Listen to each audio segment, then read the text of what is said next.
한국경제TV 생생한 실전 투자 정보 와우퀴. 월 5,000원 커피값으로 투자 정보가 내 손 안에 배달됩니다. 와우킥 N에서 만나요. 네, ETF의 수익률을 통해서 글로벌 시장의 동향을 살펴볼 수 있는 ETF 머니 무브 시간입니다. 오늘도 이지스탁의 이지은 대표와 함께하겠습니다. 어서 오시죠. 안녕하세요. 네, 안녕하세요. 자, 미국 증시 하면 사실 AI 버블론 금방 좀 종식되는가 했는데 계속 좀 우려가 지속이 되고 있는 모습도 있습니다. 일단 ETF 주간 수익률 한번 살펴볼까요? 네, 정말 AI 거품론 관련돼서는 잠잠해졌다가 다시 또 기업들의 실적 발표에는 다시 한번 고개를 들고 이런 모습들이 좀 나타나는 상황인데요. 예. 얼마 전에 오라클과 브로드컴 실적 발표 이후에 계속해서 AI 거품론이 고개를 들기 시작을 했고 그에 따른 우려가 상당히 좀 큰 상황 속에서 이번 주에는 또 마이크론의 실적 발표가 있었습니다. 다행히 마이크론의 실적이 아주 잘 나오면서 시장의 분위기는 좀 바뀌는 그런 모습이었는데요. 물론 앞으로도 AI 관련된 거품론은 지속적으로 나올 수는 있겠지만 그래도 일시적으로는 시장의 분위기는 좀 바꿔주는 흐름이었고 다만 ETF 주간 상승률 상위를 보면 인버스 상품들이 다시 또 고개를 드는 모습들이 나타나졌습니다. 네. 비트마인이라는 저 상품은 이더리움 관련된 종목이고요. 왜냐하면 비트코인 관련된 시장도 이번 주에 또 출렁이는 모습이 나타나면서 전체적으로 인버스 상품이 또 수익률 상위 1위를 차지를 했고 네. 트럼프 미디어 같은 경우에는 좋은 수익률이 나왔는데 핵융합 기업을 합병한다라는 회사의 소식이 있었습니다. 그러면서 이제 핵융합 사업 쪽으로의 모멘텀을 더 넓게 확장해 가는 게 아닌가라는 시장의 기대 심리가 결국엔 좋은 수익을 만들어냈고요. 오라클 AI 거품론의 범인이었습니다. 근데 다행히도 시장의 분위기는 이거는 오라클만의 문제다라는 그런 분위기가 지금 확산되는 상황이고 오라클의 데이터 센터를 설립하는 데 있어서 주요 투자자가 이탈하는 문제가 있었기 때문에 네. 이 부분에 있어서 오라클은 계속해서 방어적인 모습들을 보여주고 있긴 하지만 역시나 인버스 상품이 굉장히 높은 수익률을 차지를 했고요. 코어위브 같은 경우에도 AI 관련된 클라우드 기업인데 이제 신생 회사입니다. 신생 회사인데 이번에 꽤 많은 자본이 좀 나가는 소식이 있으면서 인버스 상품이 역시나 수익률이 좋았고요. 리비안 같은 경우에는 오랜만에 또 상위권에 링크가 되었는데 두 배 상품이 인버스가 아닌 오히려 좋은 쪽으로의 두 배 상품이 좀 좋은 수익률을 거뒀다. 그래서 이번 주에는 인버스 상품과 그리고 레버리지 상품이 좀 혼조되는 그런 양상이 나타나는 한 주의 흐름이었습니다. 네. 자, 이 중에서 좀 주목할 만한 상품으로 리비안을 꼽아주셨어요.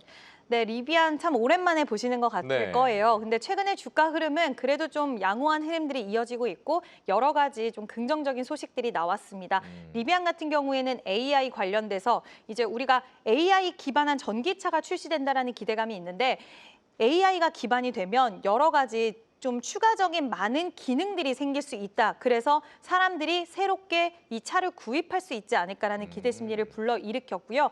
또 내년에는 굉장히 좀 저렴한 모델의 전기차를 출시한다라는 이야기가 있습니다. 네. 근데 그렇게 되면 리비안 같은 경우에는 좀 저렴한 그런 어떻게 보면 회사의 이런 이미지를 약간 박리담회식으로 저렴하지만 구매는 더 커지게 만들 수 있는 이런 쪽의 컨셉을 잡았고 이 부분에 대해서 시장의 기대 심리가 상당히 좀 커진 상황이고요. 가장 중요한 건 자율주행용 자체 AI 칩 개발 소식이 또 있었습니다. 그래서 이와 관련돼서 이제 앞으로 방향성 자체를 AI에 기반한 사업에 대한 확정성, 솔직히 이제 완성차 기업들도 그렇고 신성장 동력이 있느냐 없느냐를 따라서 앞으로의 주가 흐름이 저는 갈릴 수 있다라고 보는데 리비안이 자율주행 쪽이라든지 아니면 여러 가지 AI 관련된 확장 흐름을 가져가고 있기 때문에 시장에서는 굉장히 긍정적으로 평가를 하고 있는 그런 모습이었습니다. 네.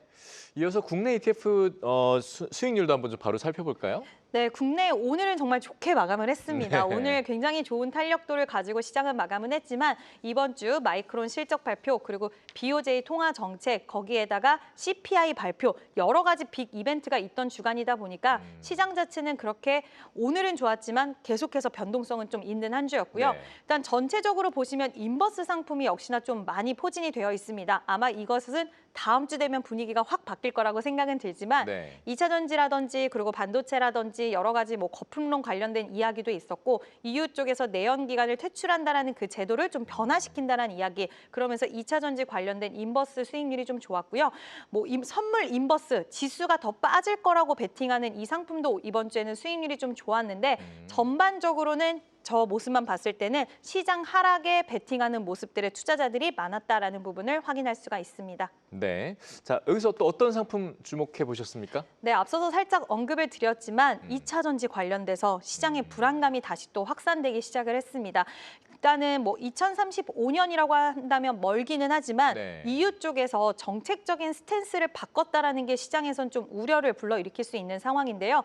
원래는 2035년 기준으로 해서 내연기관차를 퇴출시키겠다라고 했었는데 이 부분의 규제를 좀 바꾸는 모습이었고 그로 인해서 내연기관차와 하이브리드 차량이 다시 한번 좋아질 것이다라는 상황에 시장이 나오면서 결국에는 그러면 2차 전지 배터리 기업들은 손해를 볼 수밖에 없다라는 이야기가 있었고 네. 비슷한 시기에 또 LG 에너지 솔루션이 포드와의 계약 취소 소식이 있었습니다.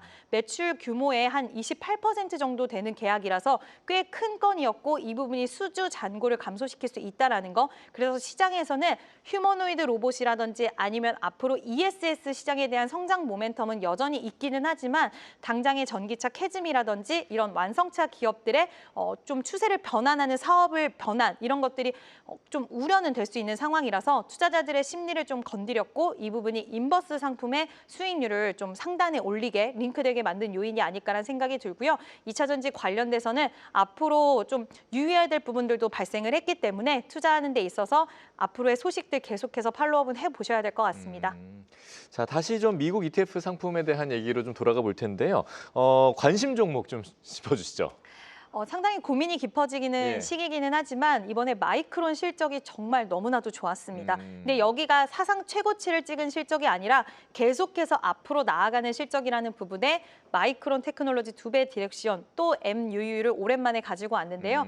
이번에 정말 실적 깜짝으로 나올 정도로 예상치를 상회를 했는데 다음 분기에는 사상 최대치의 이익을 낼 수 있다라고 이야기를 했고 오. 아직까지는 상방에 대한 룸이 남아있는 상황이기 때문에 추가적으로 지금 AI 거품론도 오라클 혼자만의 일이다라는 쪽으로의 무게중심이 실려가고 있는 상황이기 때문에 이번에 마이크론 보면 앞으로 성장도 있지만 돈도 너무나도 잘 벌고 있습니다. 근데 이게 여기서 끝나는 게 아니라 돈을 더 잘 벌 수 있다. 수요는 계속 폭발적이고 공급자 우위의 시장이기 때문에 이와 관련돼서 우리는 돈 잘 버는 AI 관련된 기업은 지속적으로 보시면 좋을 것 같고요. 숫자로 증명해냈고 또 메가 사이클에 진입했다라는 평가가 있을 정도로 이제는 단기 계약이 아닌 장기 계약으로 간다라고 합니다. 그러면 결국 계속해서 돈을 벌 수 있는 구조거든요. 그래서 이런 부분들을 통해서 MUU라는 이런 상품도 한번 관심 있게 분할 매수 전략으로 쭉 끌고 가셔도 좋지 않을까라는 의견 드려보도록 하겠습니다. 네.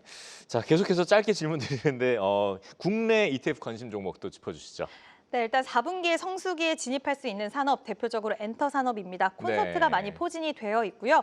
3분기 때 실적이 좀 쇼크가 있었던 기업도 있었기 때문에 눈높이가 낮아진 상황에서 4분기 실적 잘 나오고 내년 실적까지 기대를 할 수 있다라고 한다면 엔터주들의 기회는 다시 올 수 있지 않을까라고 보고 있고 한한령 관련돼서도 해제할 수 있다라는 기대감이 솔솔 나오고 있고 정책에 대한 모멘텀 그리고 경제사절단이 내년 초에 또 중국을 방문합니다. 네. 그래서 무드 자체가 완화된다라고 했을 때는 다시 한번 엔터주들 기대해 볼 수 있을 것 같고요. BTS 귀환도 이제 곧 있기 때문에 어허. BTS가 돌아오면 엔터사들 전반적으로 분위기 자체가 좋아지기 때문에 네. 이런 쪽을 통해서 또 하이브는 영업이익이 내년에 BTS 돌아오면 6배가 올해 비해서 증가한다라고 하더라고요. 와. 그래서 이와 관련돼서 전체적으로 지금 바닥권에서 열심히 올라오고 있으니까 약간 중장기적으로 보실 분들은 지금이 오히려 투자 적기가 아닐까라는 의견 드려보도록 하겠습니다. 네. 네, 너무 질문을 짧게 드려서 제가 막 숨이 바쁘실 것 같아요. 자, 마지막 질문입니다. 다음 주 투자 전략 어떻게 세우면 좋을까요?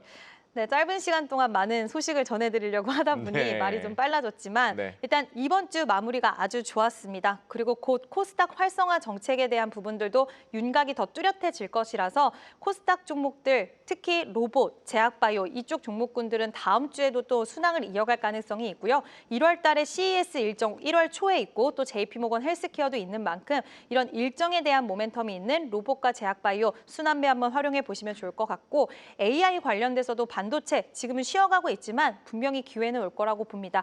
좀 긴 시계열로 보실 분들은 이미 돈을 잘 벌면서 앞으로 성장도 할 수 있는 AI 관련된 반도체라든지 전력들 좀 눌렸을 때 매수 기회로 삼아보시면 좋다라는 의견 드려보고 싶습니다. 네, 조금 더 말씀해 주셔도 됩니다. 네. 네, 그럼 우리가 네.